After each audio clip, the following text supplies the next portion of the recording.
If you write anything on your computer, you need to get Grammarly. I write pretty much all day, every day, and Grammarly makes my writing better. As a student, I like that it's free. It actually is correcting everything as I'm writing it. Grammar errors, spelling errors, and even helps me find the right words to use so I can say what I want to say.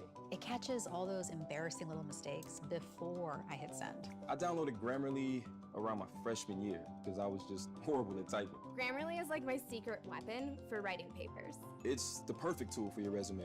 You don't want any errors when it's your first impression. I use Grammarly for important emails, social media posts, which there are a lot of. I've used every tool out there, and Grammarly is by far the best for improving your writing. Grammarly is making me a better writer, and it's free. I would recommend Grammarly if you're a student. My family, My peers, my colleagues. It's like having your own personal proofreader for free.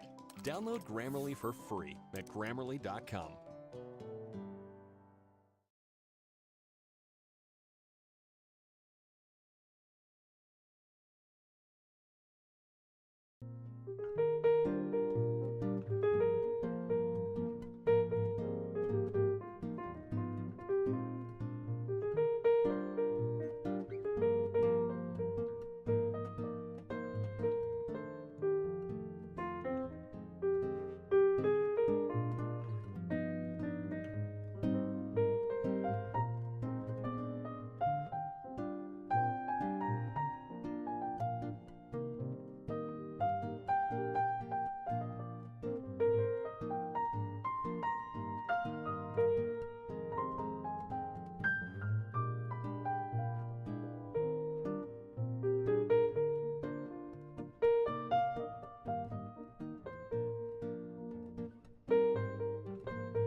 Hello? Hello? Wow, I look horrible. Yay! Okay. I'm gonna try not to care. Hi guys, you're beautiful. And hi V, thank you for the host and welcome for being here from the road. I hope you're traveling safe and you guys are doing okay. Just know we love you, and I wish I could, you know, be there and do something and be able to give you a hug in person, but I give you a hug virtually, so thank you.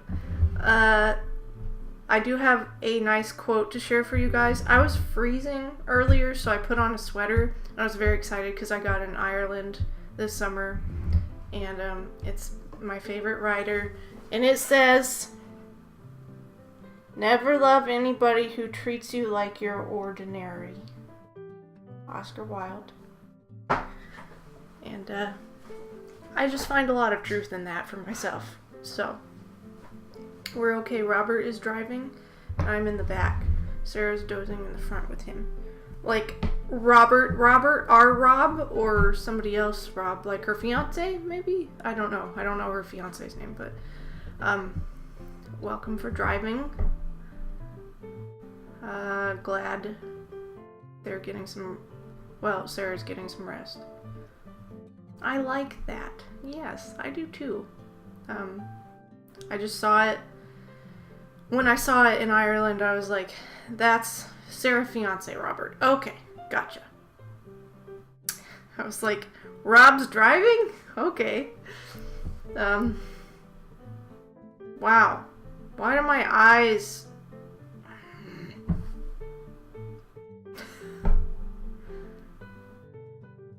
My eyes... So one of my eyes always looks way smaller than the other one to me, and it makes me feel weird and self-conscious, and I'm just gonna stop looking at OBS. Yeah, see how weird I look right now? Looks like I have eye issues. Anyways, I made a commitment to not put on makeup and just embrace myself, so yeah, we're gonna do that. Mine do that too? Oh, okay. Well, it's not just in OBS, it's like with everything. My eyes are squinty anyways, so they're just small. Oh, I forgot my... Oh, wow. It's okay. Alright, so... My right eye always seems like it's slightly more closed. Yeah. Oops. I don't know what's up with that. It's kind of weird. I'm glad it's not just me. So, I have some tea here. Very excited for continuing the story. And I have to remember where we left off. I don't think it was a big cliffhanger.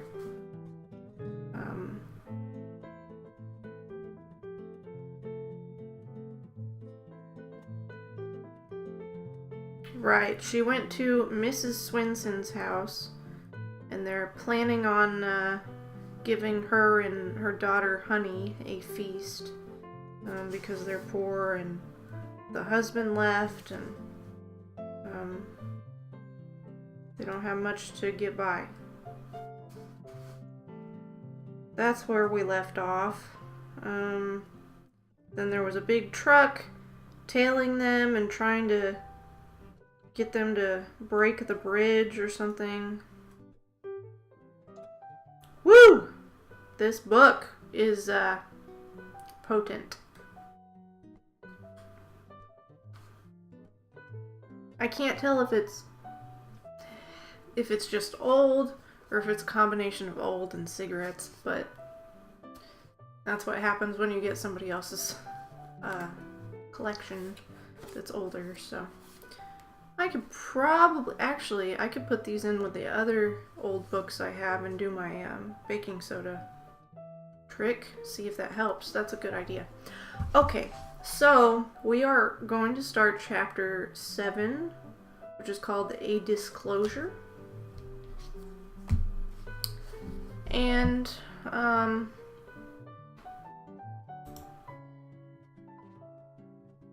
don't know if I have anything else to say. So, let's go ahead and get started. And I will be with you after this chapter.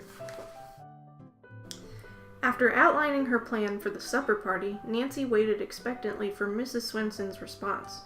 During the moment of silence, she clearly read the woman's thoughts. She was battling with her pride. "How kind of you to take an interest in us," Mrs. Swenson said at last. "I appreciate it more than I can tell you." "Then I may go ahead with my shopping?" Nancy asked eagerly. "Yes, it will be wonderful to have a feast, as you call it. We haven't had one since my husband left." Mrs. Swenson caught herself quickly and said, "Joe is away looking for work. I'm sure he'll send me money in a few days, and then I can repay you for—" "Oh, but this is a special party," Nancy interrupted gaily. "You mustn't think of repaying me." During the ride to town, Mrs. Swenson seldom spoke. She leaned wearily against the cushion, a half-smile playing over her pale face. Her weary blue eyes were kind, but the privations brought on by poverty and worry had stamped grim lines about her mouth. Nancy parked the convertible on the main street of Sandy Creek and insisted that Mrs. Swenson assist her in selecting the food for the feast. They chose a quantity of staples, then Nancy added as many luxuries as she could afford: ice cream, a thick, juicy steak, fresh fruit and vegetables, cake, and an assortment of melons. "You're buying enough to last a week," Mrs. Swenson... sorry, my nose is, driving me insane. I feel something is sticking out of it, like a nose hair or something. I'm just no filter today. No filter. Hashtag no filter. But I don't think anything's there. I think it's in my head. Welcome for joining Lexi. Yes, my acne is so bad. I have, really bad adult acne, and I'm okay, we'll just take a second and chat here. Welcome for having acne. Last few weeks has been worse than it's been in a year or more. Yeah, me too. Because I was still having adult acne problems a year ago, and I looked at the pictures that I took that I was just gonna do for, progress, and it was better then. And I thought it was pretty bad then, but it's way worse now. Thank you for shouting out, people. Yes, okay. Back to the story. Let's talk about ice cream. I just had ice cream because I had to have ice cream today. It was just that kind of day. Okay. That was exactly what Nancy had intended to do. Not until she had practically exhausted her funds would she listen to the others' protests. "If it weren't for honey, I never would permit you to spend money on us," Mrs. Swenson said as they climbed into the car. "We're not accustomed to accepting charity. When my husband was employed, we lived well. We should still be well off if he hadn't been cheated out of his rights." This gave Nancy an opening, and as they drove back toward Riverwood Cottage, she diplomatically questioned the woman. Mrs. Swenson, however, revealed very little about her husband. She seemed eager to impress Nancy with his kindness rather than his apparent irresponsibility. "Joe has always been good to me, and he adores honey. Some folks say he's lazy, but that isn't true. He's always worked, harder than most folks. He's an inventor, and if he hadn't been cheated out of his patents, we'd be wealthy." She broke off as the convertible turned a corner and a voice called out, "Hi, Nancy!" "Ned Nickerson!" she exclaimed, and pulled to the curb behind Ned's parked car. With a pleased grin which spread over his entire face, Ned jumped from behind the wheel and came hurrying toward the convertible. "What are you doing here?" he asked. "Oh, just prowling about," Nancy laughed. She introduced Mrs. Swenson, then said, "What are you doing in Sandy Creek?" "On an errand for my mother. I'm about to rush home for something to eat. I'm nearly starved." "Better come with us," Nancy proposed impetuously. "We're having a feast at Mrs. Swenson's." Ned accepted the invitation without an instant's hesitation, and promised to follow in his car as soon as he had phoned home. It was only a short distance to the cottage, and Mrs. Swenson showed no inclination to resume the interrupted conversation. Nancy had hoped that she would tell more about her husband's work, but the woman did not volunteer any additional information. "I'll talk to Mrs. Swenson about it before I leave the cottage," Nancy promised herself. "I must get to the bottom of the mystery." The few hints that Mrs. Swenson had dropped only served to trouble Nancy further. Since Joe Swinson was an inventor, it seemed reasonable that he had gone to Mr. Raybould to retrieve something of his. If no one were home, he might have become a housebreaker, then an arsonist. Nancy suddenly chided herself. I mustn't have such thoughts.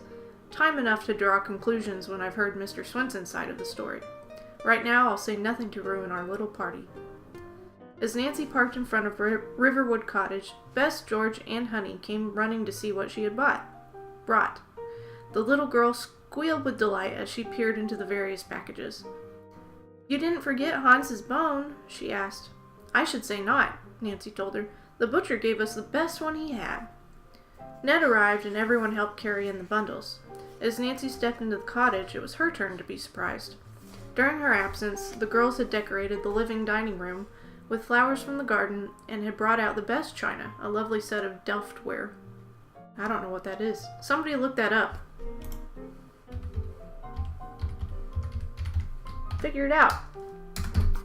Delftware. What beautiful dishes, Nancy exclaimed admiringly. They're all I have left of our good possessions, Mrs. Swinson said. The set was given to me as a wedding present. I must sell the dishes soon, but I keep putting it off. It seems a shame to sell a wedding gift, Bess remarked sympathetically, especially such a lovely one as this.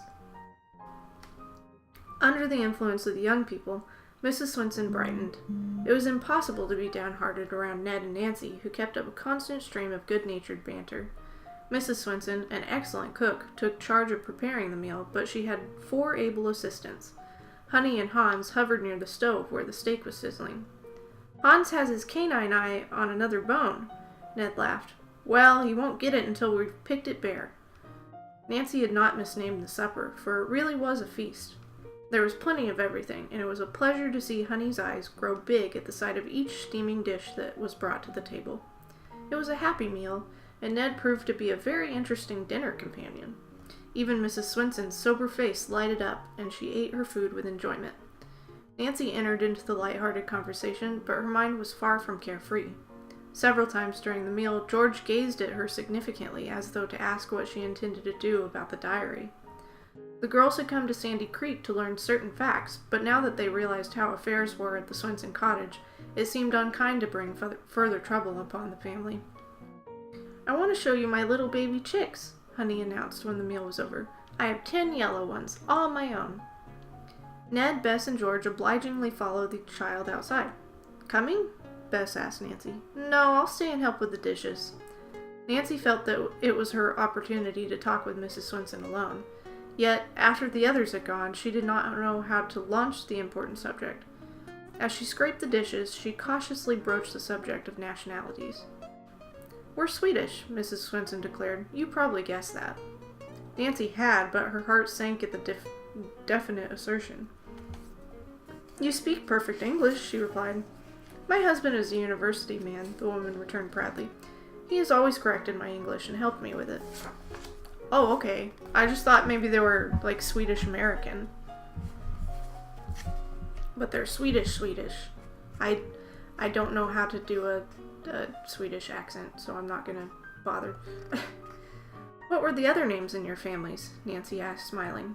My maiden name was the same as that of Joe's mother, Dahl.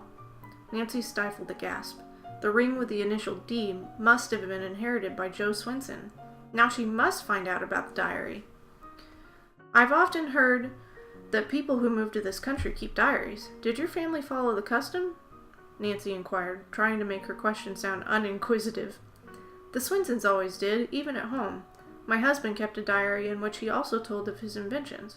He hoped that this would help keep his ideas safe. But Mrs. Swinson stopped speaking and gazed into space. Nancy pretended not to notice the long pause.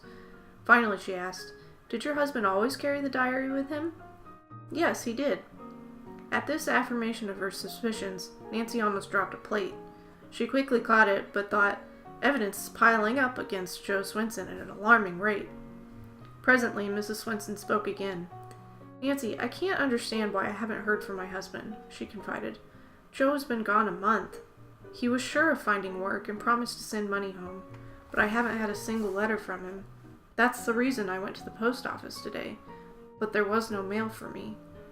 Oh, Nancy, I'm so worried about Joe. Something may have happened to him. Oh, I don't think so, Nancy said quickly. Mrs. Swenson grabbed the girl's arm.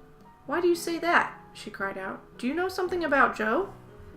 Nancy was dumbfounded. What was she going to say now? End of chapter 7.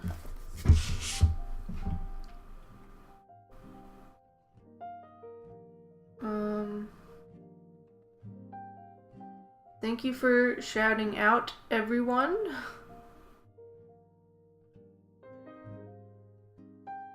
I'm good at it!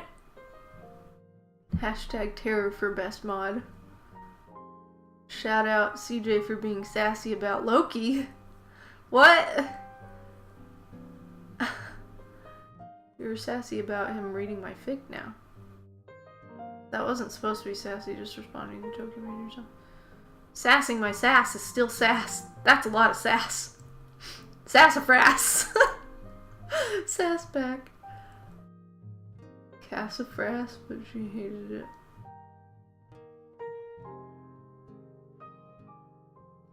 Blue and white pottery. Well, Wedgwood is blue and white, but that's English. So is Delftware like an American version or something? It was red and yellow and green and brown. Scarlet and black and ochre and peach. And ruby and olive and violet and fawn. What?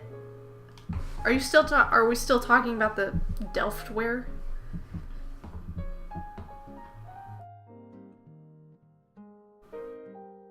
What color is ogre? Ochre? Ochre. What color is ogre? 30 minutes left. You can do it.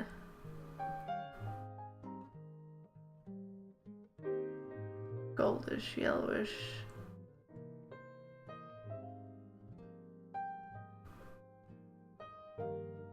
You and your colorful spelling. I wish SC had a more ochre October. Dumbfounded.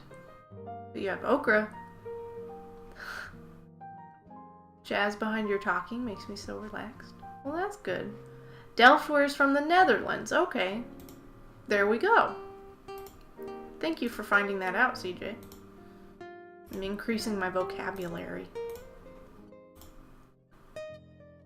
A very specific thing. Okay. Yeah. You can learn about it on Girl with a Pearl Earring. Oh! I've seen that movie. It's just been a while. I love Scarlett. I love Scarlett Johansson. Oh, here, I have Wedgwood right here. It's a Wedgwood clock. And there's some stuff. I don't know when it's from. Possibly the 70s. Came from Keegan's grandma's house. But I really like Wedgwood. Anyways. Blue and white pottery with pretty scenes on it. Okay. Cool. Yeah, it's just been a while since I watched that movie. I'd like to read the book. I watched that movie, so in one of my high school classes, we had this, like, extra credit project where we could watch a historical movie and compare it to actual history, and so I did that one for one of them, so I wrote, like, a little report comparing things that were accurate and inaccurate and all those kinds of things. Sneaking out while my coworkers are gone. I need bed rest. Aw, okay. Well, take care, Lexi. Thanks for popping in. Okay, next chapter. Chapter 8, Worried Sleuths. Taking a deep breath, Nancy put an arm around Mrs. Swenson. I'm sure your husband carried identification. If anything had happened to him, surely you would have been notified by this time. But what about his not writing to me? Mrs. Swenson persisted. It's unlike Joe not to keep a promise. Well, that puzzles me too, Nancy confessed. But I'm sure you'll hear from him soon. Oh, I hope so. It should have been easy for Joe to find work because he's very skillful. But as I told you before, he was cheated out of a fair deal on his cleverest invention. Unfortunately, he entrusted the drawings to an unscrupulous man who promised to take out patents for him, but didn't. How dreadful, Nancy remarked. Yes, the man took the patents out under his own name. He deliberately stole them from Joe. Who is the man? Nancy asked tensely, yet fearing the answer. Mrs. Swenson hesitated an instant, and then said, Perhaps I shouldn't give his name, but since you'll most likely never see him, it can do no harm. The man who cheated Joe, who broke his spirit, is Felix Raybould. Felix Raybould? Nancy echoed. She had expected this answer, yet hearing the name gave her a distinct shock. Yes, Mrs. Swenson returned, looking curiously at the girl. Do you know him? Only by reputation, Nancy answered. I did hear that his house burned. This was news to Mrs. Swenson. Was anyone hurt? She asked. The police and firemen think the house was unoccupied at the time. At that moment, Honey and her new friends came in from the garden. Nancy, Bess said, don't you think we'd better start for home? The sun is setting and we ought to cross the shaky bridge before dark. Yes, Nancy agreed. We'll leave right away. While the other girls were gathering their handbags and saying goodbye, she found an opportunity to speak to Ned privately. Have you heard any news about the Rayboulds? She asked in a low tone. Not a word. They haven't been located yet. Nancy now hurriedly explained that she believed she had found the owner of the ring, Mr. Swenson. Ned frowned. This may involve him as a suspect in the fire. What a shame. Mrs. Swenson and Honey are such nice people. I like that little girl a lot. So do I, Nancy admitted. I wish I could do something for them. Mainly, prove Joe Swenson's innocent. I think you've done a lot already. It's my turn now. Do you suppose they'd be offended if I left $5? It would be a blessing, Ned. I don't believe they have a penny in the house. Why not hide it somewhere? That's a good idea, Ned said. Mrs. Swenson can't very well protest if she doesn't find it until after we're gone. Without being detected, Ned managed to slip one corner of the $5 bill under the vase of flowers on the table. Then they said goodbye, promising to return for another visit. Nancy had told Ned about the broken-down bridge, and the young man insisted upon accompanying the girls past the detour. They found that the smashed railing had been marked by warning lights. As soon as Nancy had crossed over in safety, Ned waved and drove on ahead. He certainly intends to look after you, Nancy, Bess teased mischievously. Honestly, he has a terrible case. Hush, Nancy retorted, but she was not displeased. As they rode toward River Heights, she told the girls of her talk with Mrs. Swenson. Things are beginning to look black for her husband, Bess declared. He certainly had a motive if Mr. Raybould stole the patent to his invention. All the evidence points that way, Nancy admitted, and yet I can't believe he's guilty. He'll be sent to jail if he is, George stated flatly. Why are we banning V?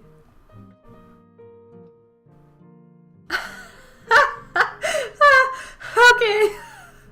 That was funny. It's PG-13 anyways, it's fine. Okay. He'll be sent to jail if he is, George stated flatly. What do you intend to do? I don't know, Nancy sighed deeply. I was never in such a quandary in my life. If he goes to prison, Mrs. Swenson and Honey will be without means of support, to say nothing of the family name being clouded. But it isn't right to protect a criminal, Bess insisted. He's innocent until proved otherwise, Nancy reminded her friend. Before doing anything more, I'm going to have a long talk with Dad. By the time the girls arrived in River Heights, darkness had fallen. Nancy dropped her friends at their homes. When she reached her own house, she found Hannah tidying the kitchen. Isn't Dad home yet? Nancy asked. No, he telephoned he wouldn't be back until late tonight. Nancy was disappointed that her father had not returned. It was only a little after 8 o'clock, but after talking to the housekeeper a few minutes, Nancy went to her bedroom. I'll have another look at that diary, she thought. Perhaps I'll be able to make something out of it, now that I know more about Joe Swenson. For one hour, Nancy, with an added incentive, patiently applied herself to the task of deciphering the cramped English scrawl. She looked at the drawing again, and wondered whether it was a sketch for part of the stolen invention. Finally, she was able to distinguish a few paragraphs, mostly notations of supplies purchased from various manufacturing concerns. Maybe Joe Swenson found a job in one of those places, Nancy thought optimistically. I'll go from one to another and inquire. Any possible lead was welcome at this point, Nancy told herself excitedly. She scanned the notations again. Her eyes lingered on the name of a company in the small city of Stanford. That's where Mr. Baylor Weston lives, the man who ran into my car, the young detective murmured. I'll go to Stanford first and see Mr. Weston at the same time. When Nancy came down to breakfast the next morning, she found a sealed envelope beside her plate. She was mystified to note there was no return address on it. A man left the envelope early this morning, Mrs. Gruen told Nancy. That was a weird place to end the chapter. That didn't feel very natural.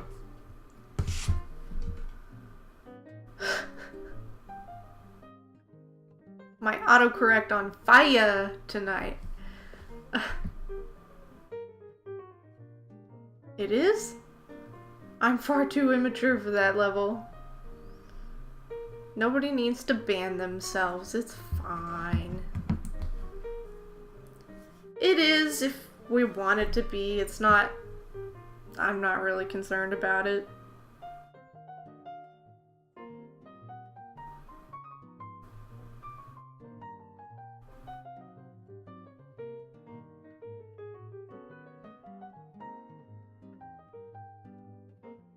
Okie dokie.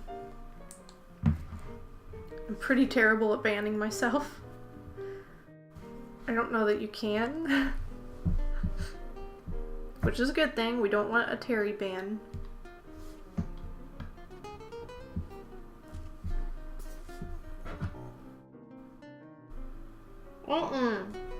Let's not find out. I can unban you anyways.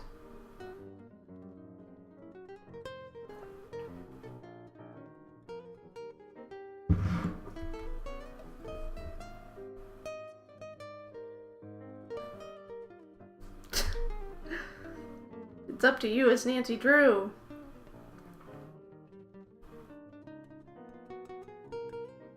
What if he did it and now he can't talk?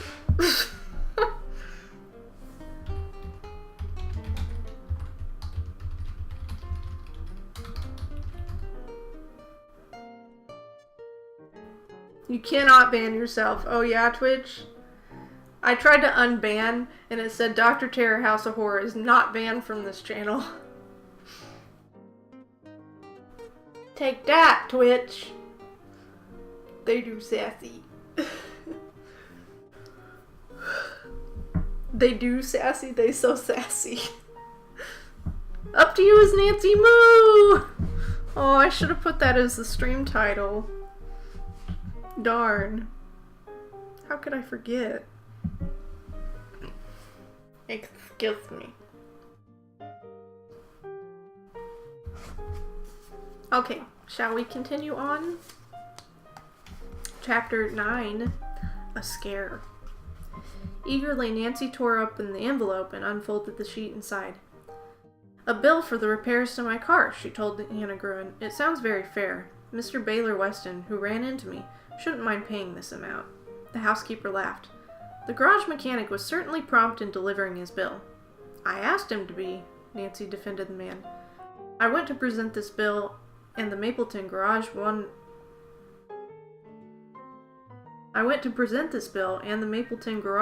right away to Mr. Weston. That's the spirit, came a voice from the doorway. Good morning. Mr. Drew walked in, kissed Nancy, and asked, How are you, Hannah? Carson Drew took his place at the head of the table, then said, Nancy, I learned yesterday that Baylor Weston owns an electronics factory in Stanford.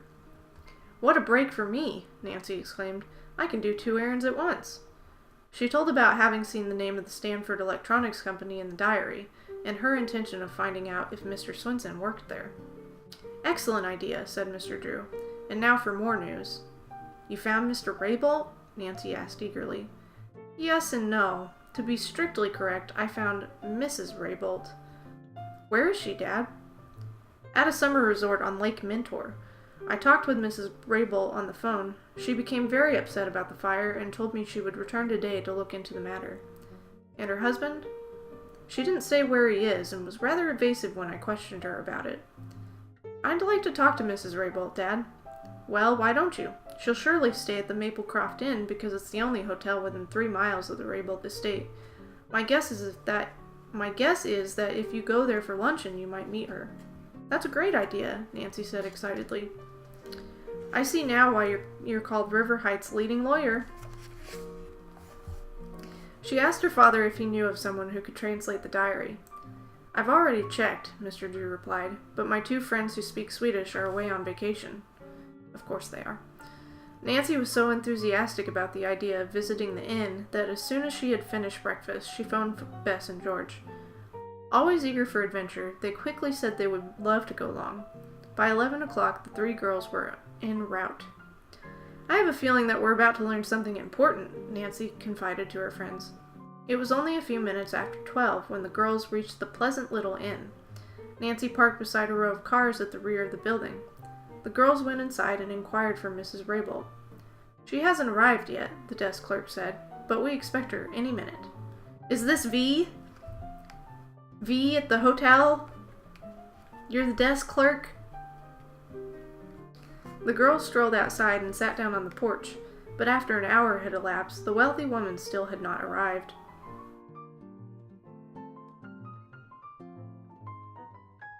"Whoa! Whoa! Terry!"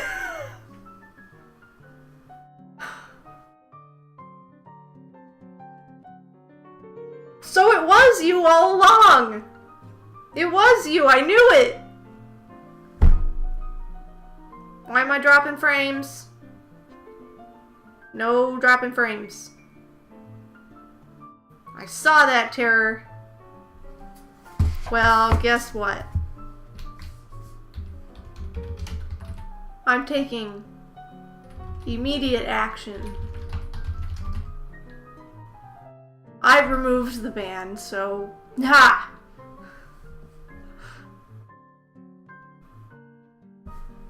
Okay, back to the book. Your brother uses that account, but I made it. Oh, okay, I see.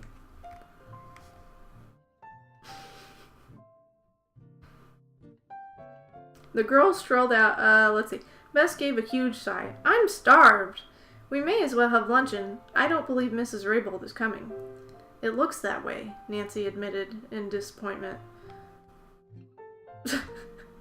Wait a second, though. Here comes another car. Hopefully, the girls watched as a large automobile swept up the driveway. A chauffeur assisted a frail, nervous-looking woman of middle age to alight.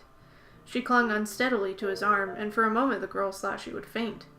The chauffeur said encouragingly, "You'll feel better, Mrs. Raybould, after you've had your lunch." So this was Mrs. Raybould. She made no response other than to give a low moan.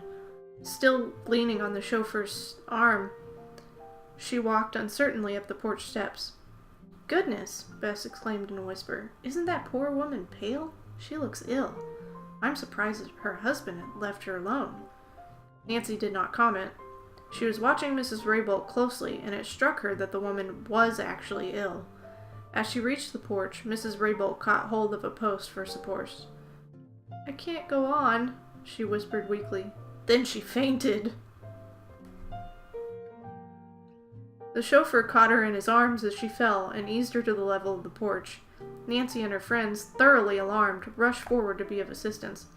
"I'll get some water," Nancy cried and dashed inside. The desk clerk, V, came rushing out. "Take her into the manager's office," V suggested kindly. "I'll call a doctor." The chauffeur quickly explained that they had just been to the scene of the fire. Then Mrs. Raybould was carried inside and made comfortable on the couch. Her face was pale, but as Nancy applied a wet cloth to her forehead, she revived somewhat. "Felix," she moaned. "Oh, Felix." "Your husband will be here soon," Nancy assured her soothingly. Her words had an astounding effect upon the woman. She half raised herself, and her eyes, fluttering open, had a wild expression in them. "My husband is dead," she moaned. "He's burned to death." "She must be hysterical," said the manager's secretary. "I hope the doctor gets here soon." "Your husband isn't dead," Nancy said comfortingly. Mrs. Raybould appeared not to hear the girl, but for she went on wildly. He burned to death in the fire. Oh, Felix. What's she talking about? Demanded the manager, who had just entered the room. I'm sure her husband wasn't in the house at the time it burned, said Nancy. The investigators found no evidence of anyone having been trapped inside. Yet, as she spoke, doubt besieged Nancy. How did she know that Felix Rabel had not been trapped inside the house? True, no body had been found, but what if the explosion... Nancy put the horrible thought out of her mind. Mrs. Rabel revived sufficiently to sit up, and after she had drunk the glass of water Nancy handed her, she appeared to be less agitated. And here is the picture that says, "I can't go on," the woman whispered weakly.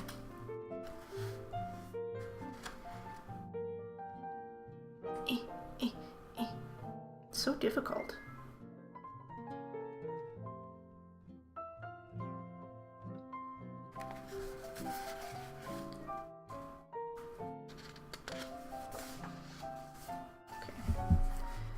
You must be mistaken about your husband, Bess told her gently. No, no, the woman cried. He went there the night of the fire to see a man on business. I had a feeling he shouldn't go, and I tried to stop him, but he wouldn't listen to me. I haven't heard from Felix since that night. Mrs. Rabel broke down and sobbed hysterically. Nancy asked the name of the man whom Felix Rabel had gone to see. I don't know, she replied. Felix never confided any business matters to me. He resented questions. I do know that Felix was uneasy about the appointment. Why? He anticipated possible physical violence. Nancy and her friends gulped. If the person with whom Mr. Rabel had an appointment was Joe Swenson, here was still another count against the Swedish inventor. At that moment the doctor appeared. He briskly cleared the room, insisting that the patient have absolute quiet. Nancy and her friends left with the others. Well, what do you think of the case now? George whispered tensely. I think, Nancy returned soberly, that things look very black for poor Joe Swenson. The three girls ate luncheon in silence. They did not want to discuss the mystery in public and were too concerned to talk of anything else. When they finished eating, Nancy stopped at the reservation desk and asked the clerk for directions to Stamford. Take the shortcut across Sunview Mountain, V advised. It's half the distance it would be by the main road. Very helpful, V. Nancy thanked her, and the girls went to the car. As they were about to drive off, a state trooper stopped Nancy and said, A word of advice, young ladies.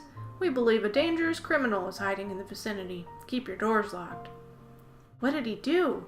Bess asked fearfully. It's suspected he's a firebug, a robber, and, well, he may use a gun on anyone who gets in his way. What's his name? Nancy inquired, her heart sinking in the fear that it would be Joe Swenson. To her relief, the officer replied that the police were still working to establish the man's identity. But watch your step, and if you should see anything suspicious, be sure to report it to us. I will, Nancy promised and drove off. 5 miles farther on, she turned into the narrow shortcut across Sunview Mountain. The twisting road, bordered by tangled undergrowth and dense woods, was deserted. Bess shivered. The wildest section in the county, she exclaimed nervously. Just the sort of place a criminal would choose for a hideout. For goodness sake, Nancy, step on the gas. This is a spooky road, George murmured presently. Wouldn't it be funny if we should come upon Joe Swenson peering out at us from the bushes? Funny? Bess demanded. I'd be frightened out of my wits. Wouldn't you, Nancy? Well, I don't know, the other returned truthfully. I'm eager to find that man. So am I, Bess replied, but I'd rather not run into any stranger in this out-of-the-way spot.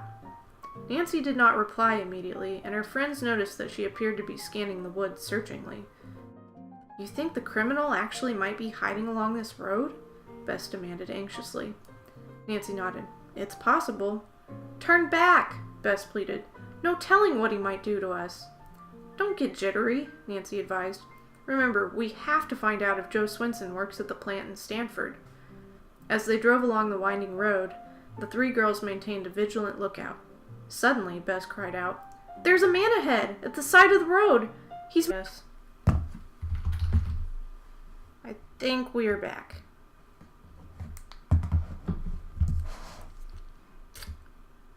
You back! Yay! Okay. And is the music back up?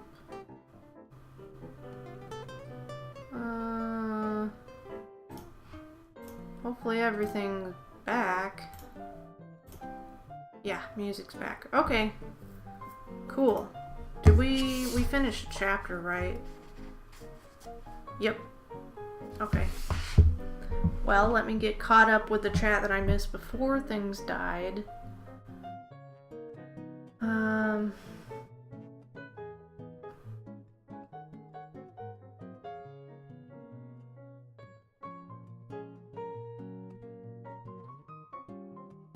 I am a woman of progress, that's right. Can confirm.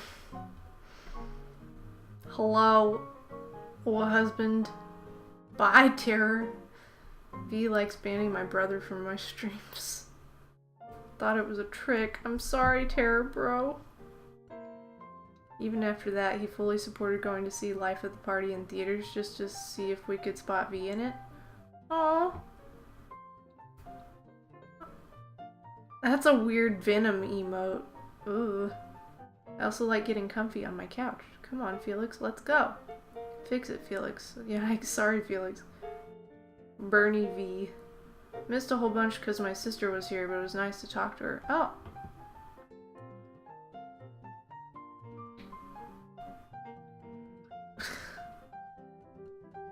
This is intense. Does she die? I can't remember. Who? Does who die? An alternate account name. Make Dr. Terry House is scary? That's pretty good. Oh, I like that you've inserted me into this book. The hotel clerk. Yep. And it was a male, but I changed it to be accurate. Are there any situations in which Bess took authority or initiative? I'm trying to think, but I think she's more of a follower type. I think you're right. Alexandria Ocasio-Cortez. Is that the politician? Like the young girl who won? Am I back? Honey, it was on my end. Was that chapter 9? Yes. Bad phone service. Okay. Only difference is the chat on stream is stuck. That's not a problem, just weird. Oh. That's her. Oh, okay. I don't know if she looks like V. I'd have to look her up. Welcome for clapping. Let me see if I can,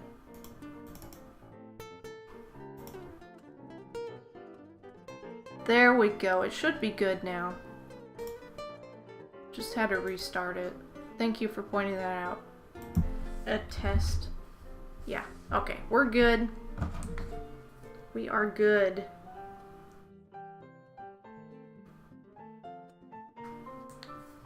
Yay, looking good. Thank you, CJ. Okay, I'm checking on my music. Make sure I good on that. Okay. Terry, you're too sweet. You guys are all too sweet. I love you. I love you guys. Okay. Alright, shall we continue? Chapter 10. A spooky shack. Ooh, spooky. I guess this goes well with October. Kind of. I mean, it's not really that creepy. I wonder which Nancy Drew book is the creepiest. We'll be on the lookout. Okay. Instinctively, Nancy pressed down hard on the gas pedal and shot past the man. In the rearview mirror, she saw an astonished look on his face. She slowed to a normal pace and laughed in relief. A hitchhiker! He probably thinks I'm crazy! No one would do that now. The stranger did not in the least resemble a criminal type. He looked kind and pleasant. They all do, Nancy. Don't fall for it. Better safe than sorry. Bess defended herself as they left the amazed hitchhiker far behind. I'm with you, Bess. I'll have to agree with you on that, said George. George is a smart lady. Presently, Nancy came to a fork in the road and stopped the convertible. There were no signs to indicate which road led toward the Weston factory. I'd turn to the left, Bess advised. The right-hand turn looks more likely to me, George insisted. Look, I see a shack over among those trees. Why not inquire there? A good idea, Nancy approved. It's never a good idea to go into a shack in the middle of nowhere, you guys. She pulled up before the shack and flung open the car door. George did the same and promptly stepped out, but Bess held back. No telling who lives there, girls. Maybe that criminal. George and I will go, said Nancy. You stay here, Bess. Not in your life. If you're going, I'll go too. George and Nancy were already pushing their way through the brush, and Bess, fearful of being left alone, hurried after them. The shack was located in a tiny clearing which enclosed on 3 sides by dense forest, which was enclosed. The girls were halfway to the cabin when Bess clutched Nancy's arm. There's someone in the bushes, over by the grape arbor, watching us. The 3 girls huddled together, afraid to continue. They could see the motionless figure peeping out at them. Suddenly, Nancy burst into laughter. A scarecrow, she exclaimed. Bess, this makes the 2nd time you've given us a scare. Bess looked sheepish and made no response. Come on, George said in disgust. We're acting like babies. The girls approached the shack with a boldness they did not feel. Bess remarked nervously that the place seemed unnaturally quiet. Summoning her courage, Nancy knocked on the door. There was no response. She knocked again, louder than before. I heard someone moving, George whispered tensely. Nancy thought she had heard something. A little chill of excitement ran down her spine. Was someone hiding inside? Let's go back, Bess urged fearfully. One more try, Nancy begged and knocked again. When no answer came, Nancy gently turned the knob. The door opened so quickly she almost plunged headlong into the one-room shack. She sprang back, expecting to face an occupant. The room was empty. The few furnishings were broken down and covered with dust. Another joke on us, Nancy said. I'd have sworn I heard someone moving in here. So would I, murmured Bess in a relieved tone. What a creepy place. The girls tiptoed around the shack, sidestepping the dirt and ducking their heads as they avoided the heavy cobwebs. Nobody home, announced Nancy, gaily shaking off her former apprehensive mood. No one has used the shack in months, George declared. We may as well run along, said Nancy. Returning to their car, the girls agreed after some debate to take the right-hand fork. A few minutes' driving took them to the foot of Sunview Mountain. I see a town ahead, Nancy observed. We'll stop there and inquire if we're on the right road. When they reached the main section of the village, Nancy managed to attract the attention of a policeman who left his post and came over to the car. The road to the Weston factory? He repeated. You should have taken the left fork several miles back. The girls exchanged looks of consternation. After their recent experiences, the thought of returning over the same route was cheerless indeed. There's another way you can get there, the policeman told them, but it will take you a little longer. That's all right, Nancy said thankfully. He then explained in detail how they could reach the factory. Nancy thanked him and drove on.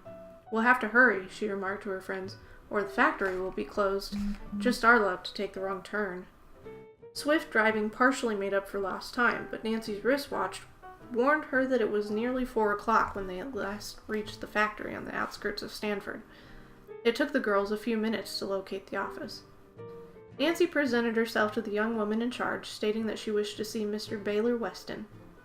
It's rather late, the secretary informed Nancy with a superior air. Mr. Weston doesn't like to make appointments after 3 o'clock. We've driven here from River Heights, Nancy explained patiently. Please give him my name. The young woman vanished into an inner office. The girl sat down on a bench to wait. 5 minutes passed. Looks as if we're out of luck, George grumbled. The man probably suspects what we came for and means to get out of it if he possibly can. She lowered her voice, for at that moment the secretary returned. Mr. Weston will see you, she told Nancy. Step into his office, please. If Nancy and the other girls expected to meet a defiant Baylor Weston, they were mistaken. His every movement disclosed that he was as intensely nervous as he had been the day of the accident. Mr. Weston recognized Nancy, and it was not necessary for her to state her mission.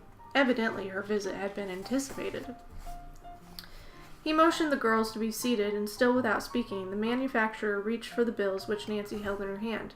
He glanced at them, and a look of relief came over his face. Well, that's not half bad, he remarked, relaxing. I was sure it would be much more. Nancy expected Mr. Weston to mention his insurance company's paying the amount, but instead he opened his desk drawer and took out a checkbook.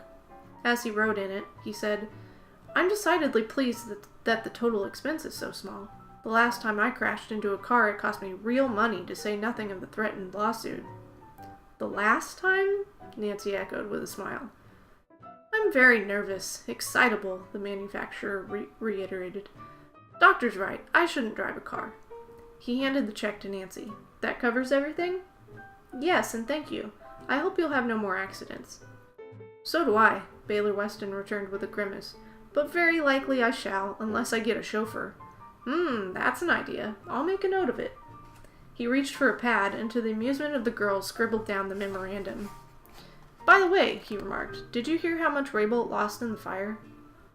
I don't believe the loss has been estimated, Nancy replied. Mrs. Raybolt visited the ruins today. She was quite overcome. The Raybolts always did hate to lose a penny, the manufacturer grunted. It wasn't that, Nancy told him. Mrs. Raybolt declares her husband was in the house at the time of the fire. She believes he was burned to death. Baylor Weston shook his head doubtfully. Can't make me believe that Felix Raybolt was caught in that fire. He's too foxy for that. If he has disappeared, you may wager it was for a purpose. Mrs. Raybolt's grief seemed to be genuine, Nancy commented. No doubt. Raybolt wasn't the fellow to confide in his wife about anything. He kept his own counsel. You knew him well. At one time. We broke off business relations years ago. Raybolt was too tricky, mean and unfair in all his dealings. He'd steal ideas without a qualm. So I've heard, Nancy returned dryly. By the way, she asked, do you have a man by the name of Joe Swenson working for you? Mr. Weston thought for a moment, then said, the name isn't familiar to me, but I'll inquire of our personnel office. He called the manager. After a few moments' pause, the answer came back. No. Nancy was disappointed. She thanked Mr. Weston, and the three girls arose. They left the factory and walked to the car. Let's take the longer route back to River Heights, rather than the Sunview Mountain Road, Bess pleaded, and Nancy consented. As she reached the Weston plant's main gate at the highway, the girls saw that traffic had become heavy. Everyone must be coming to town for the carnival, George observed. I saw the posters advertising it when we drove through Stanford. There's to be some sort of parade, too. The steady stream of vehicles held the convertible at the entrance of the factory grounds. While the girls were impatiently waiting for a break in the line, the plant whistle blew. Now there will be a jam, Nancy exclaimed. A moment later, she finally managed to turn into the highway, but the cars in front of her moved slowly. Again, Nancy was forced to halt. The blowing of the whistle had released hundreds of workmen. They came pouring from the plant. While she waited for the car ahead to move, Nancy watched them in with interest. Suddenly, a vaguely familiar figure caught her eye. At first, Nancy thought she must be mistaken, but as the man turned his face toward her, she knew her first impression had been correct. Look! Nancy cried excitedly. There's the man I saw running away from the fire. He's Joe Swenson. Thank you for the host, Riddy. And with that, we finish chapter 10. Probably do one or two more chapters.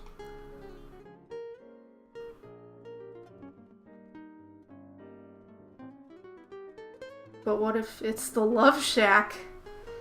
What if it is Dr. Terror's Shack of Shocks? I want to go there. Sidestepping dirt particles is so easy.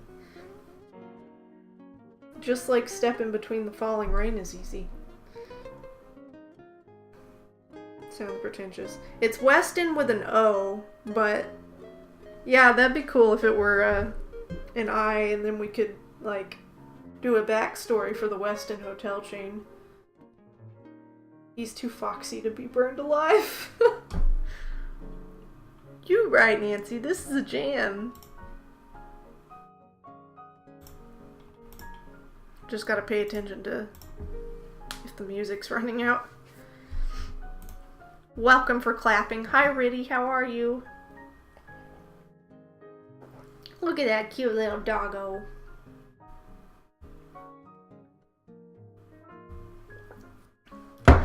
Cute little doggo. Lol, I just got an email for my last stream stats.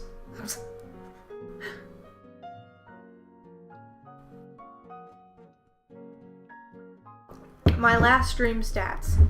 Dead. Butt. Dog butt. Corgi butt. Welcome for joining Corgi butt.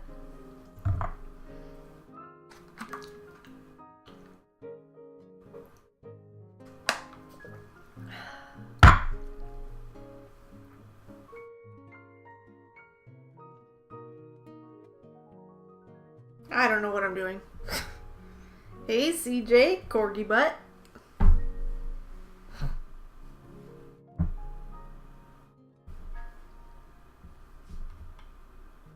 I see it has returned. Indeed it has.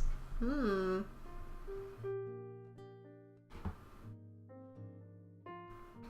I should probably ask Keegan if I'm picking him up at 5.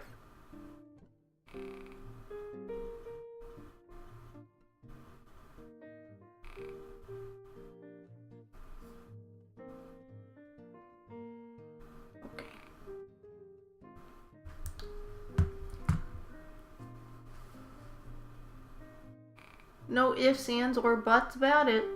Only buts about it. T.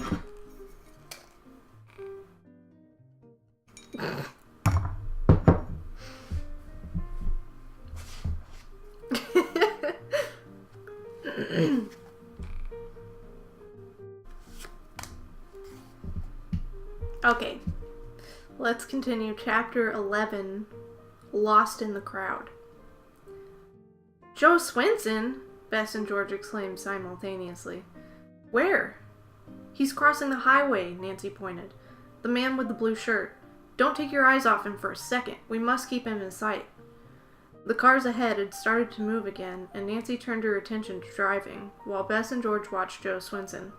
They kept close behind him for nearly a block, then George called out that he had turned a corner.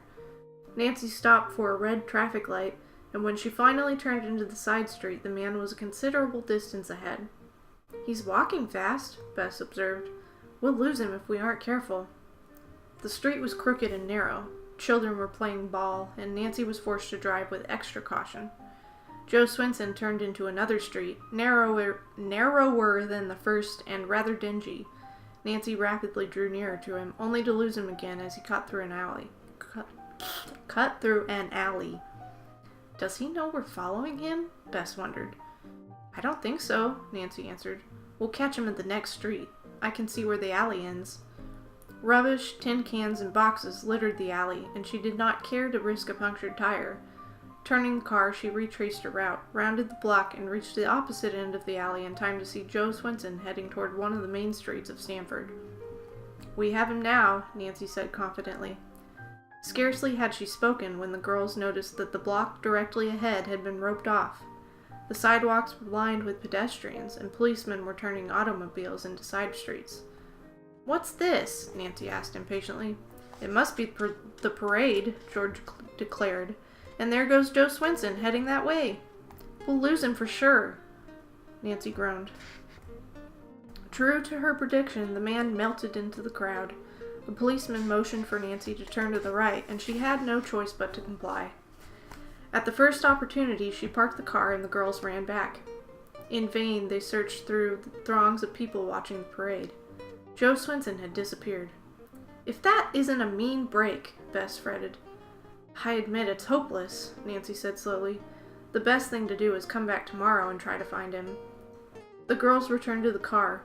As they headed for River Heights, George said, If Joe Swenson works at the Weston plant, why wasn't his name on the personnel records? Maybe we were mistaken after all, Bess said. Nancy did not reply for nearly a minute, then she declared, Girls, I have a hunch. About what? George asked. That Joe Swenson works at the factory, all right. But they said nobody by that name was there, Bess objected. Nancy smiled. For reasons of his own, he could be using another name. Like what? George spoke up. Doll, Nancy answered. His mother's maiden name, Bess declared. Oh, Nancy, you're a genius. Better not praise me until I prove my human my human right? Until I proved my hunch right, Nancy cautioned. Will you phone Mr. Weston and ask him? No, Bess. I want to talk to Joe Swinson without his suspecting anything. If he's using an assumed name, it may be because he's hiding something. Suppose he finds out someone has been inquiring for him. He may run away. You're right, George agreed. Reluctantly, the girls rode back to River Heights. See you tomorrow, Nancy told Bess and George as she stopped at their homes. Upon reaching the Drew house, she found Hannah Gruen awaiting her with a message. Ned Nickerson has phoned you 5 times, Nancy, Hannah said with a smile. It seems that he wants to invite you to a dinner dance. One of his fraternity brothers is giving it, on the spur of the moment, tonight. Ned would like you to call. I have the number. Nancy's heart was already pounding with excitement as she dialed. Of course she would accept. Great, said Ned. I was about to give up hope. Can you be ready in an hour? I'll do my best, Nancy replied. Singing a gay tune, Nancy quickly disrobed, jumped under a shower, and was dressed in 3/4 of an hour. You look lovely, Nancy, Mrs. Gruen complimented her. Oh, thank you. Nancy surveyed herself in the long mirror. The pale green chiffon dress was very becoming, and the gold evening shoes that she wore set it off to advantage. Still humming gaily, Nancy went downstairs holding her white wrap. Ned arrived in a few minutes, and they drove off in his car. At first conversation was in a light vein, then Ned asked if Nancy had located the Raybould arsonist yet. No, how about you? Ned replied, All I know is what I read in the papers. First, that Mrs. Raybould remains in a state bordering on collapse. She's firmly convinced her husband lost his life in the fire. The police and fire investigators don't think so, Nancy remarked. I do have one interesting piece of news. The police are busy working on a new angle. A clue, which they're withholding from the public, is expected to bring about the arrest of the criminal within a day or 2. Is it possible that the police suspect Joe Swinson? Nancy asked herself aloud. If they arrest him, it will ruin all my plans for trying to help his family. You're being very mysterious, Ned complained good-naturedly. Why would the police suspect Mr. Swinson? How about letting me in on the secret? Nancy laughed. Maybe you shouldn't beg too hard, Ned. You may find yourself being called upon to do all kinds of outlandish sleuthing jobs. I'm at your service, Ned replied quickly. Little by little, Nancy told him the details. When she had finished, Ned said, You've certainly done some terrific detective work. Well, good luck tomorrow. Wish I could be with you, but I'm slated to go on an all-day trip with my dad. Nancy and Ned reached the home of his fraternity brother. Sounds of popular songs being sung in harmony by the guests drifted out. Laughingly, the couple hastened their steps. All the boys and girls were strangers to Nancy, but she liked them at once. She found them intelligent and full of fun, and they quickly made her feel as if she had always been part of the group. At the long dinner table, the boy on her right, Phil Roberts, proved to be very entertaining. He told several amusing and true stories about strange letters which had come to the attention of the post office. Where did you hear about these letters? Nancy asked him, after the laughter had subsided. Oh, my father's the Stamford postmaster, Phil explained. He told me. Immediately, Nancy wondered if Phil could have heard anything to shed light on the reason why Mrs. Swinson was not receiving mail from her husband. It took Nancy nearly 5 minutes to formulate a diplomatic question. Finally, she said, If someone's mail isn't being delivered, what could be the reason? Phil smiled. 2 that I can think of. First, no one was writing to the person, and second, his mail is being stolen. Suddenly, he looked intently at Nancy. What made you ask me that question? Because I know someone who should be getting mail but isn't. If there were money or checks in the letters, a thief might steal them. A certain kind of thief would. Say, Nancy, I'm going to tell you something. It's kind of confidential, but I think it might help your friend. Nancy listened intently for the secret she was about to hear. End of chapter 11.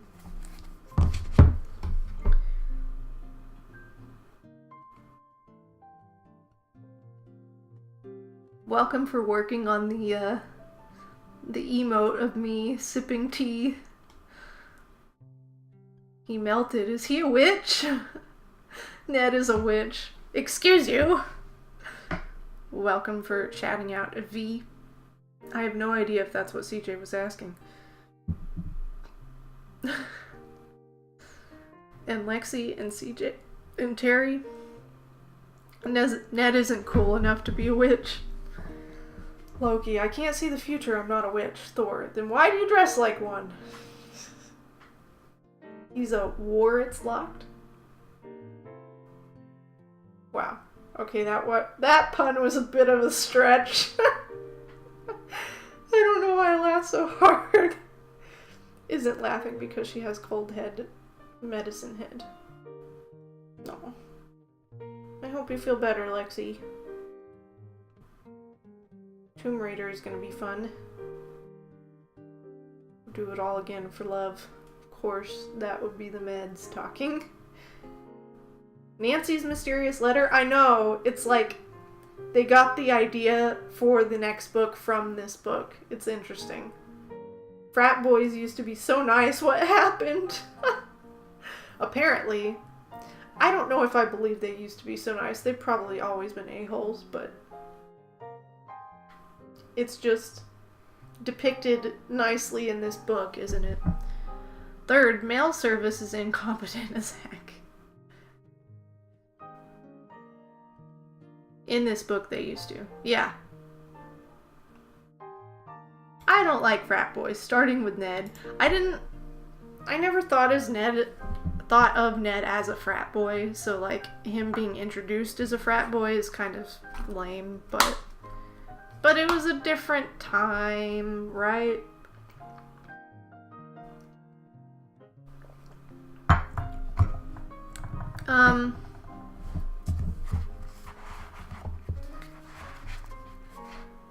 I think we should go one more chapter. Always thinks of Ned as a frat boy.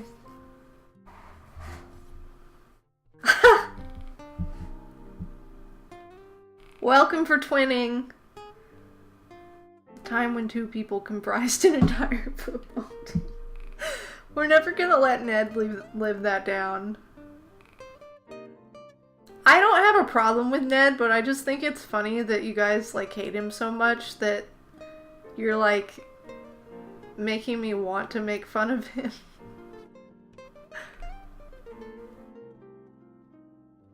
Maybe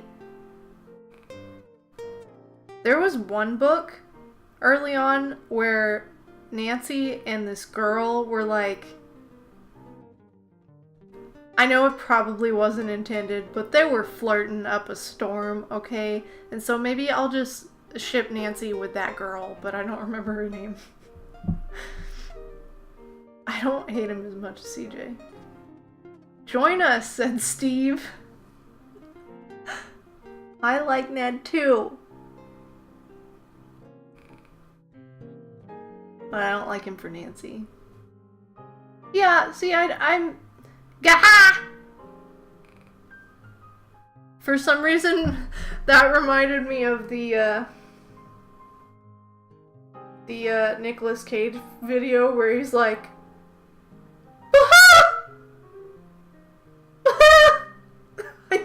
I can't do it the same way. You know what I'm talking about? That was probably really attractive. Nick.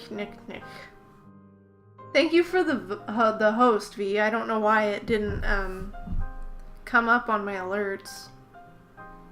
My bot's down. That's why it didn't come up. Thank you for the host. I will connect my bot. Well, it says Streamlabs is connected.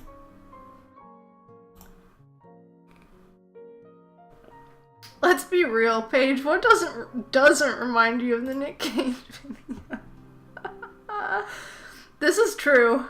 Nick Cage sounds like a girl. I wonder why. Nutcracker doesn't remind her of the Nick Cage videos.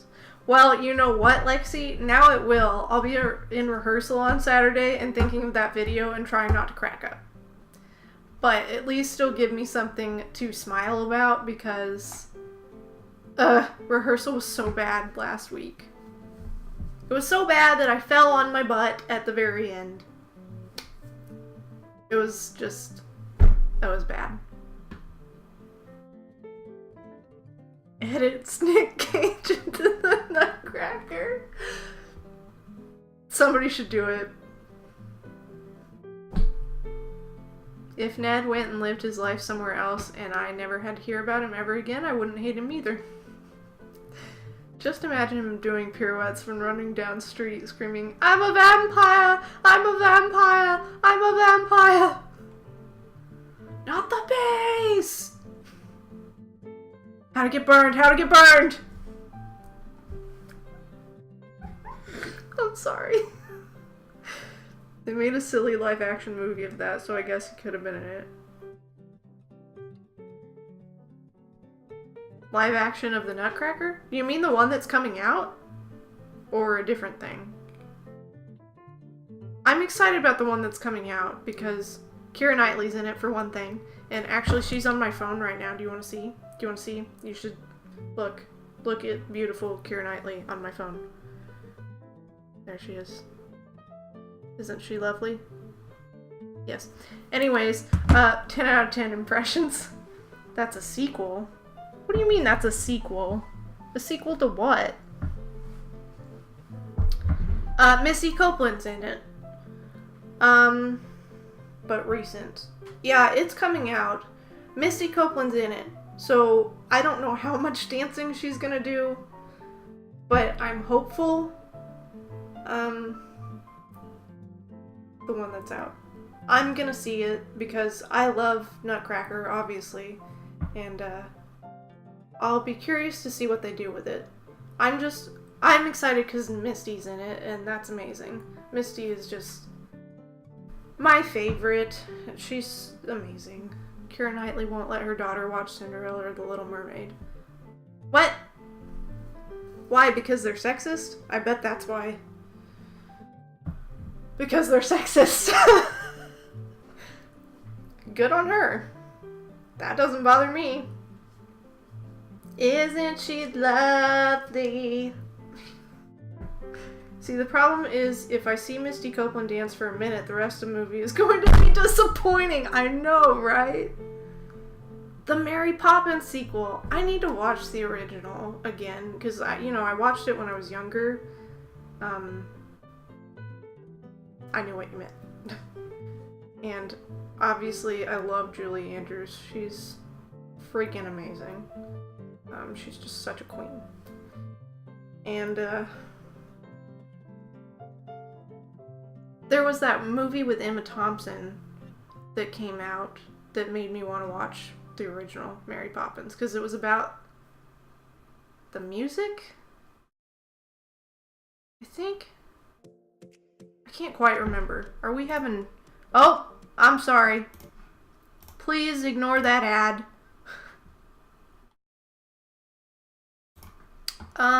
What should we listen to next?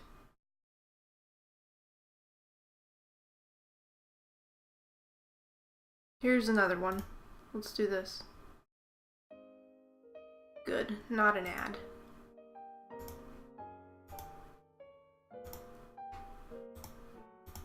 The making of, not the music. But it had to do with the music. Like they were writing the score. Weren't they? We need to watch it again. I remember it being good, and Emma Thompson's amazing.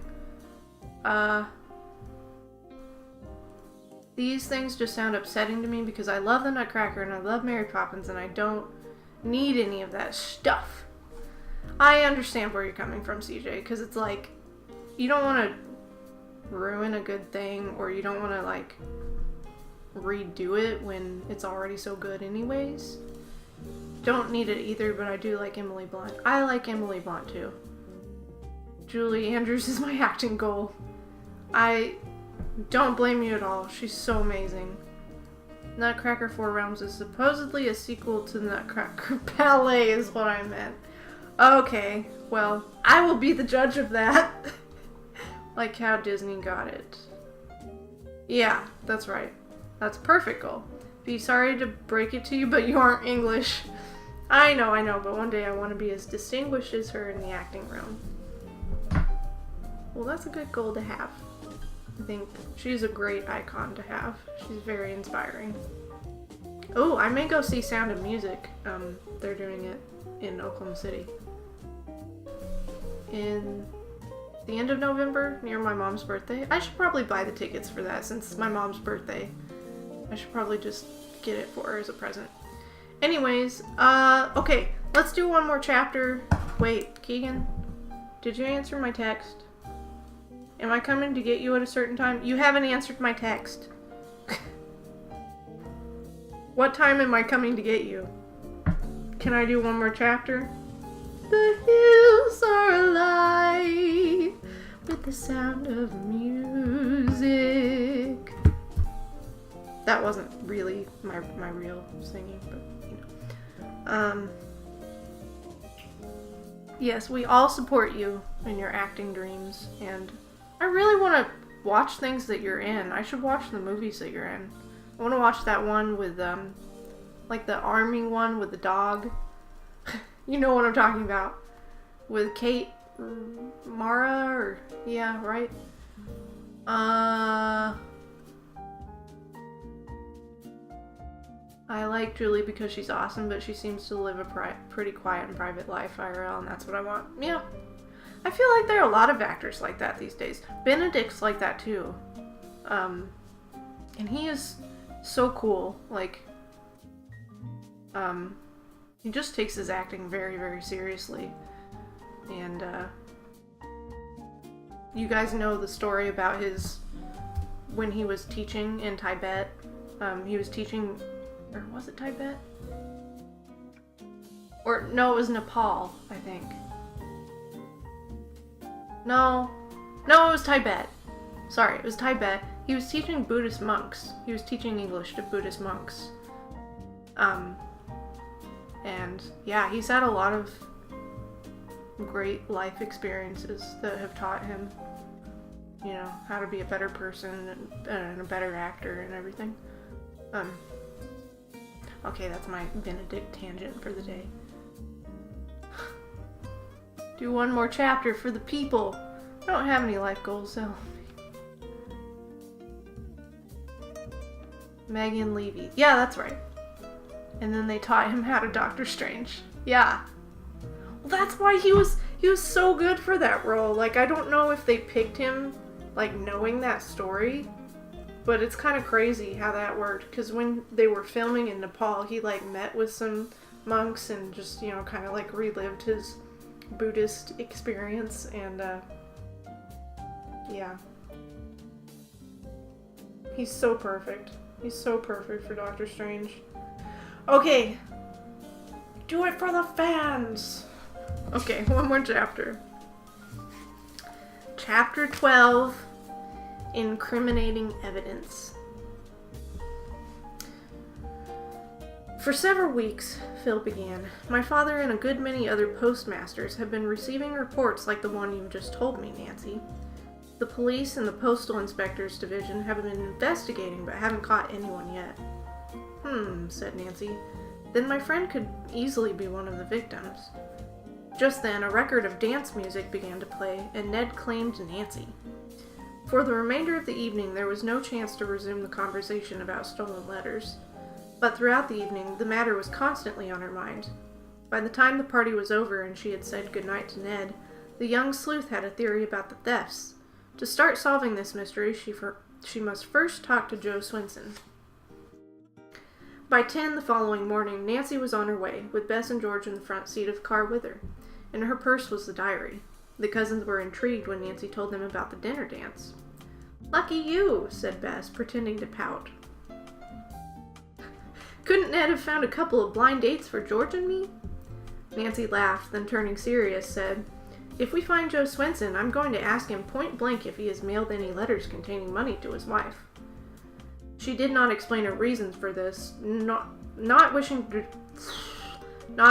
to betray Phil's confidence about the money orders and checks being stolen from mail. "Suppose he says yes," George suggested. "Then I'll ask him where he mails his letters and try a little detective work to see what happens." The first shift of noonday lunchers was trickling from Mr. Weston's factory as Nancy parked nearby. Soon the recreation area was filled with men. Some seated themselves on the ground to eat, others began to play ball. "It won't be easy to find Joe Swinson in such a large group," Nancy declared in disappointment. If we had arrived 15 minutes earlier, we could have spotted him as he came out of the building. Nevertheless, the girls eagerly scanned the faces of the workmen. A number of them had gathered near a drinking fountain, but Joe Swenson was not among this group. Not discouraged, the girls began to walk about, inquiring for a man named Dahl. The men they questioned had never heard of him. "I'm sure he works here," Nancy declared to her friends. Workmen passing to and fro stared curiously at the girls, obviously wondering what had brought them to the electronics plant. Nancy was becoming a bit disheartened when she chanced to observe a light-haired man leaning dejectedly against the high fence which surrounded the grounds.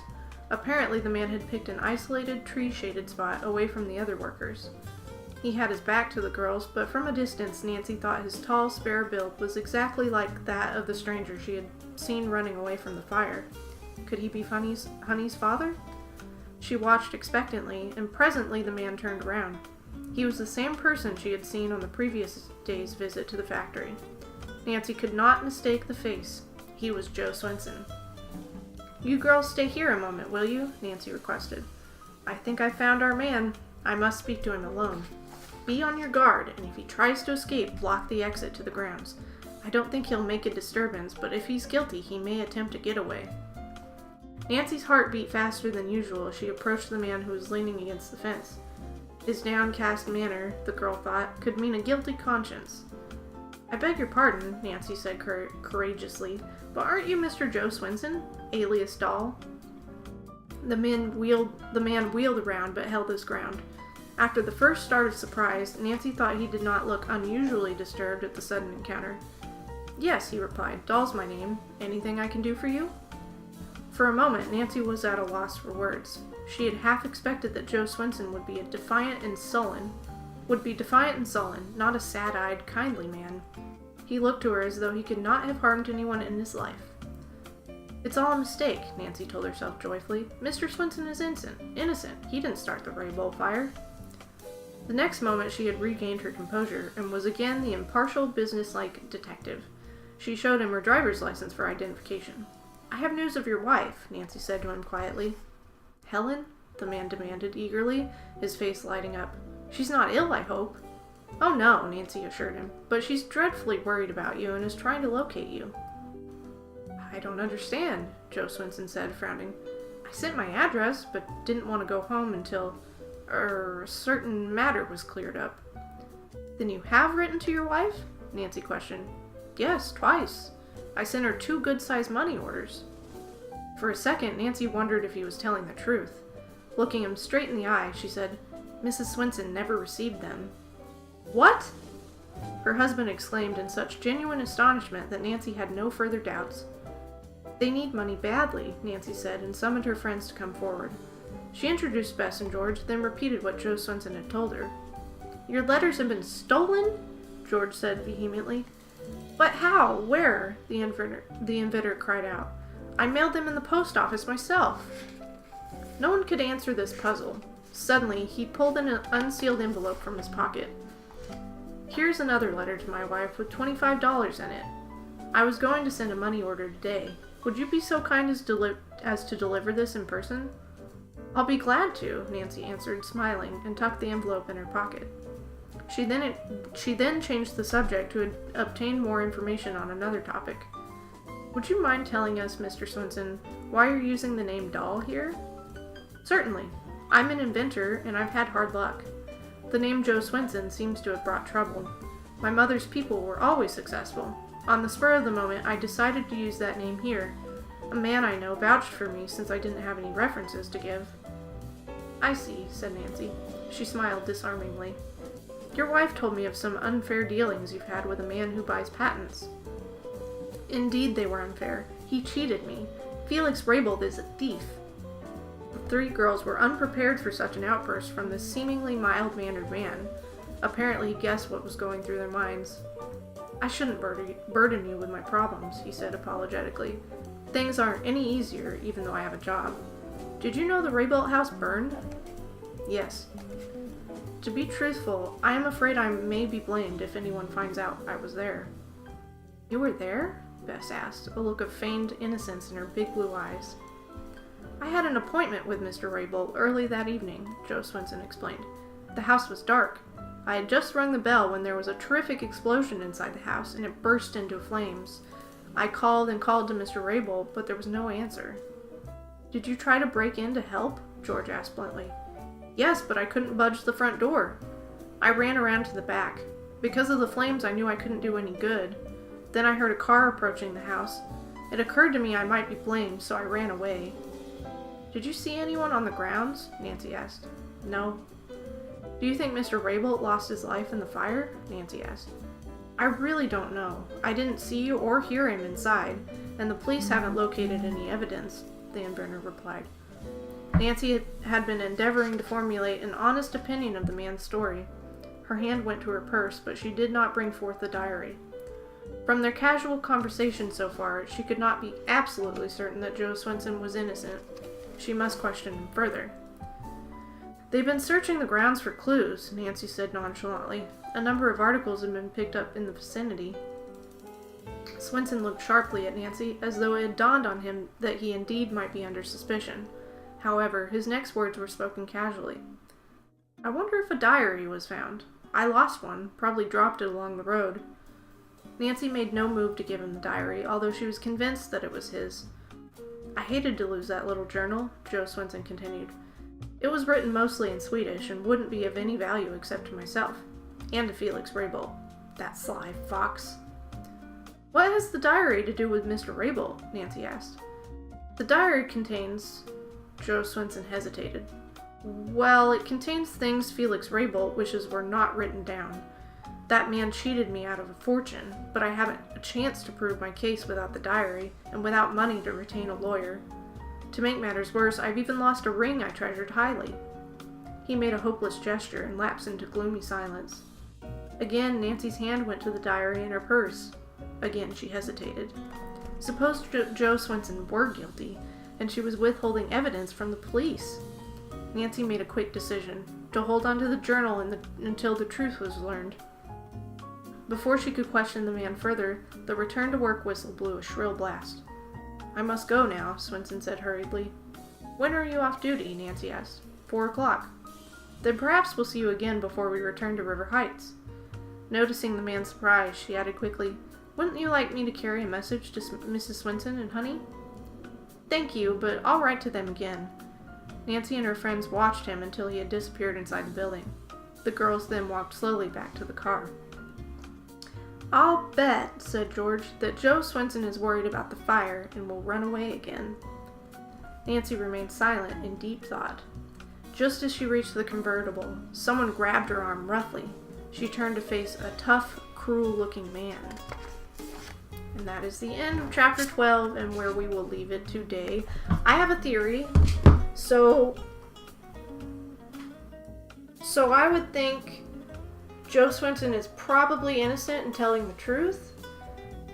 And maybe what happened is that since he had stuff that Felix Rabel didn't want written down, Felix tried to lure him into the house, and he set the fire. He set the trap. And now maybe Felix is on the run because he doesn't want to get found out about the fire because the other guy's still alive. So there's my theory. Let's see what happens. Okay.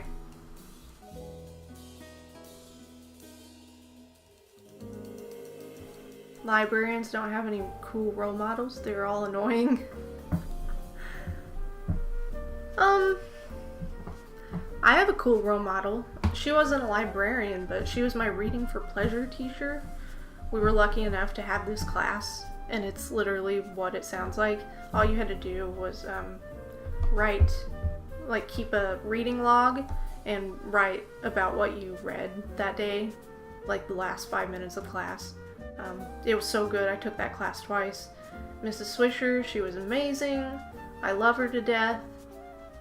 She's retired now, but she's very politically active and fighting for change in education. And she's a good role model. She inspires me. She's probably one of the reasons I love books as much as I do, and honestly one of the reasons I've thought about doing library school. So, there's my librarian role model who's not a librarian.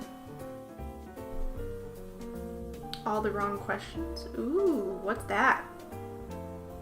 So unless I want to be Marion the librarian, what about the librarian? Or the first one? How about using the great librarians I know as role models? The real life famous librarians are so boring. What about Dewey? I'm not a cataloger, I can't be Dewey. Yeah, there's some like library inspired books that I want to read. Dewey was cool though. What about Pearl? What's her name? Nancy Pearl? Action figure. Flynn Carson. I'm the librarian, gets away with everything. Nancy Pearl's pretty cool. Who's Nancy Pearl?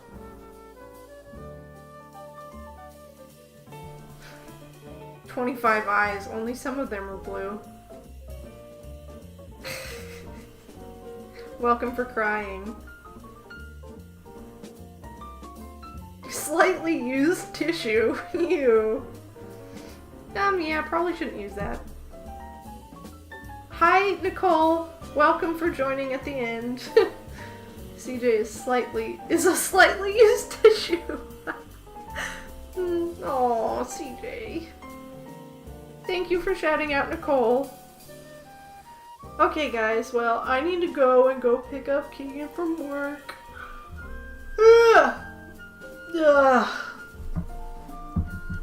And I'm tired. I hope you all have a wonderful rest of your day. I love you very much, and I guess my next stream will be Monday. We'll plan on Monday. Let's go for 2 p.m. again, and we will continue the clue in the diary. How many pages? Okay. So, I think there are probably 2 or 3 more streams worth of this one, so be safe, you too. Yeah, so hopefully I'm typing something. Okay, sounds good. Hopefully I will see you guys on Monday, and I hope you have a great weekend. Alright, take care.